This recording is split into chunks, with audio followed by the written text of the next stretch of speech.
We will work on state writing today. Okay, formal letter in particular, the genre.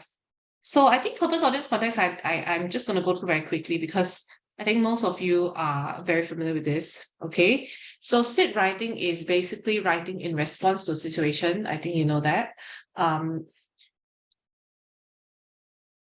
So based on the situation you've been given, things like, for example, you're applying for a job, you want to give a feedback on a product, you want to communicate with your friends, your colleagues, or even your teachers or principal and all this. Okay. So that's a means of communication as well. Okay, why do we need to know purpose, audience, context? Because it will influence the ideas and content that you choose to include. You will decide on the content you want to choose, right? But of course, firstly, you have to understand what's the purpose. If you don't even know what the purpose is, then you are like lost, right? You don't know what to include, what kind of information you want to include. Okay. In terms of purpose, it will also determine the organization of your writing. Like if it's an email, right? The purpose is to write an email.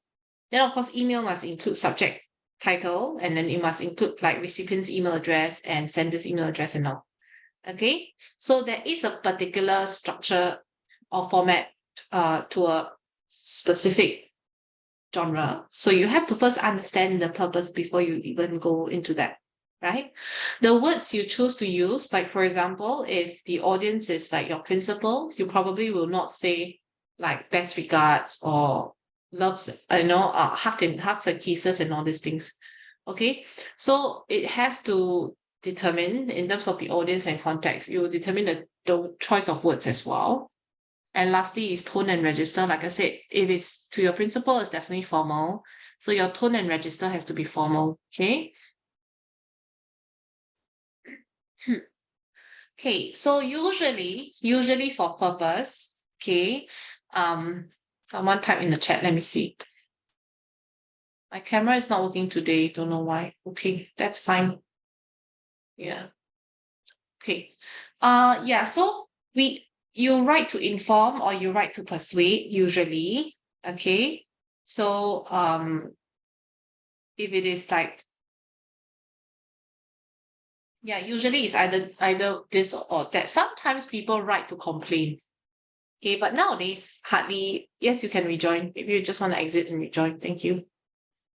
Yeah. So sometimes people in the past they used to ask students to write like a note writing, or even like complaint letter, incident report, or this. Okay, but nowadays I think they are really getting away from that. Yeah, not so much of complaint letter anymore. Okay, a lot of times it's really persuasive kind of text, persuasive writing to persuade or to inform. Okay, so if you know the purpose, you will know the tone as well. Like if you are persuading someone, of course, you have to use a lot of persuasive language. Okay, words that suggest, perhaps, maybe you could, so it's persuading. Informative means it's more matter of factly, yeah. So when we write to inform, we may write to describe. Okay, so just now I think I gave some example, but specifically when you're informing something, maybe you want to describe a place. Like I want to inform him about Singapore, right? So I want to describe a bit more about Singapore so that he can understand more about Singapore, right? To inform could be to report as well. I want to make a police report. So in the police report, I'm going to inform the police what had happened exactly, right? At the crime scene. I want to make an announcement. So I am informing like maybe my mother's maybe my mother's friend left a message and I'd like to maybe that's not making an announcement. Making an announcement can be if you are having a birthday party and you just want to you just want to write a letter to announce that to your relatives or something for them to come to your party. Okay, so that's making an announcement. To instruct. Okay, maybe to instruct is if you. Oh wait, sorry, the Kiat Ming is coming in. Okay, So to instruct can be like, for example, you are giving a speech. So don't get confused. All these are not the genre. All these are basically reasons or examples of informing and persuading. Okay. So for instruct, one example can be a speech, like you are the student leader and you're giving a speech to instruct the students what to do during the beach cleaning day or something like that. Okay, or to notify. Okay. Next one, to persuade. Basically, you are writing to convince people, to justify your point, to argue a point, or to make a recommendation, like to recommend something to someone. Yeah. Okay. So identifying the purpose of your task, how would it affect the ideas or content you choose to include? Okay. So here, you attended a concert which ended late. You do not want your parents to worry. So you want to send them a message that you will be home late. Okay.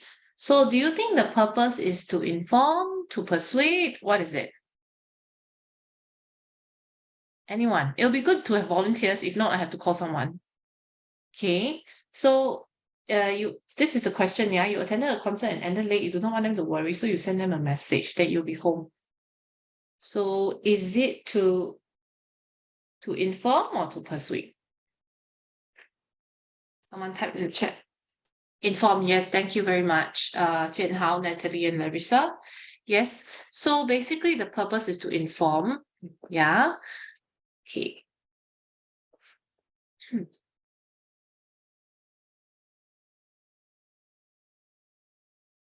Right.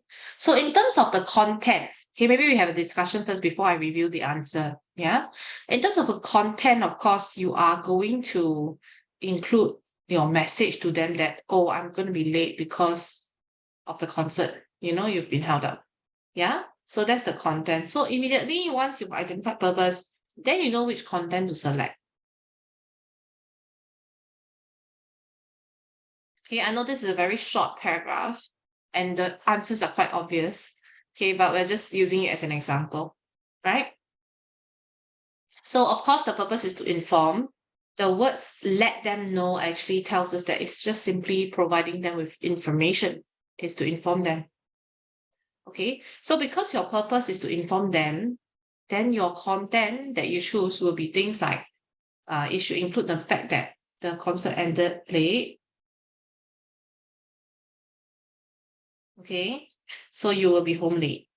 So, all these are very relevant information that you should be including because of the purpose of the question. Okay, now let's have a look at another example. You went to attend a concert. You want to get your parents' permission to stay out a bit later after the concert. To attend this once in a lifetime meet the fans session.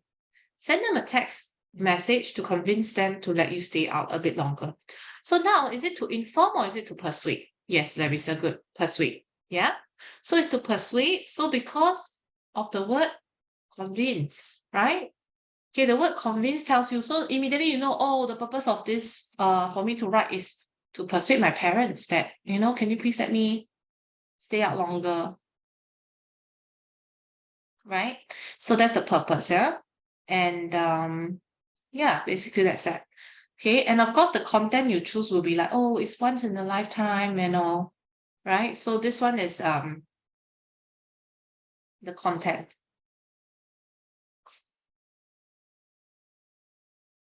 Okay, so the word convince tells us that the message is to persuade them to grant you permission. So therefore, you will need to provide reasons to justify your request. Okay, because you're making a request to your parents, yeah? So of course, the content you choose, like I said, is really once in a lifetime and all, right? The concert has ended. Okay, now next one. Let us now try to identify the purpose of the text of the task below. So we have not been given the visual text, but that's okay. Let's just analyze the task given. Okay. You have just read a poster about an event organized by the National Health Society about World Health Day with the focus on diabetes. Your cousin had mentioned that she was keen to get screened for diabetes. but was not sure how to go about it. You think that your cousin will be interested to attend, and you want to tell her about it. Okay, so you are supposed to write an email to tell your cousin about the following, right? So of course, the genre is stated here, email, and then activities. Okay, these are the bulleted points that you need to know. Basically, the bulleted points you have to answer all, okay, because you'll be given marks for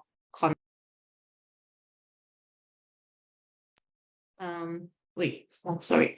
And then of course you have to give the details of the event and why do you think she should attend. Okay, so do you think this is to inform or to persuade?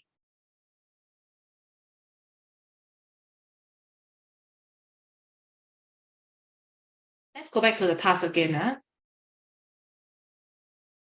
Your cousin had mentioned that she was keen, not sure how to go about doing it. Some say persuade. Okay, some say persuade. Anybody thinks it's informing? Inform and persuade, Kit Ming says. I think it's more inclined towards inform. Yes, some say persuade. I think it's a mix. Why is it inform? Because she was already keen. You don't even need to persuade her. She's keen and you know that she will be interested. Okay, not so much of a persuasion. She already wants to do it. She's just not sure how to go about doing it. Yeah. So yes, very good, Natalie. Because there's no need to persuade. She already wants to do it. Good.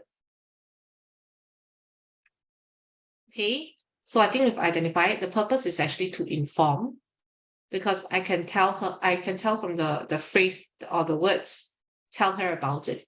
She wants to know more information. So it's basically just providing information for her on how to do it. Okay. Now let's analyze another one. Identify the purpose of the task below. You have just read a poster about an event organized by the National Health Society about World Health Day with focus on diabetes. I think this is straightforward. You want to persuade, right?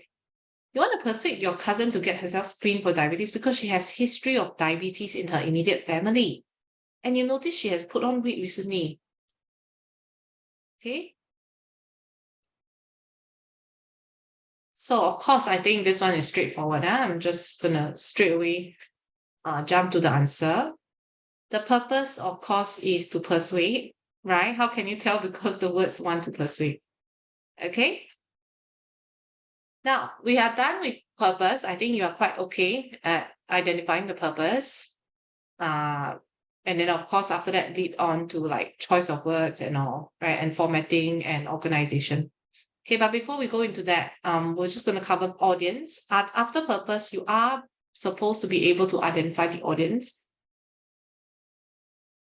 So the audience is actually a target reader of a piece of writing. Understanding audience can also help to achieve your purpose better and also target your messages.